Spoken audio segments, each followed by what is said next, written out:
দল হিসেবে আওয়ামী লীগের বিচারের দাবি ছিল অন্তর্বর্তী সরকারের ভেতরে বাহিরে।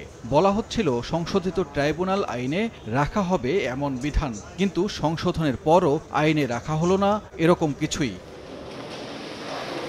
বৃহস্পতিবার ট্রাইব্যুনালে সংস্কার কাজ পরিদর্শন করেন আইন ও গণপূর্ত উপদেষ্টা। কেন রাজনৈতিক দলের বিচারের বিধান ট্রাইব্যুনাল আইনে রাখা হয়নি জানতে চাইলে আইন উপদেষ্টা ডক্টর আসিফ নজরুল বলেন, বিচারের শুদ্ধতার জন্যই এমন সিদ্ধান্ত।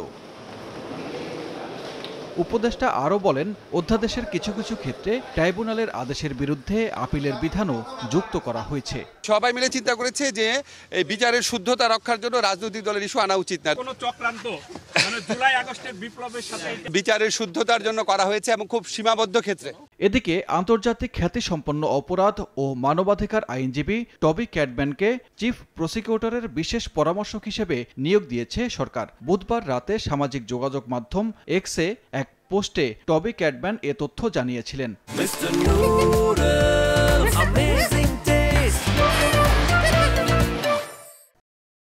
এই ব্রিটিশ আইনজীবী ৭১-এর মানবতা বিরোধী অপরাধের বিচারের সময় অভিযুক্তদের পক্ষে আইনজীবী হিসেবে বাংলাদেশে আসতে উদ্যোগী হলেও তখন তাকে প্রবেশ করতে দেয়া হয়নি।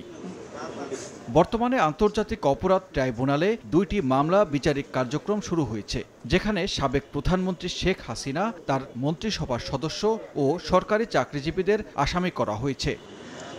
সানবীর রূপল, সময় সংবাদ, ঢাকা।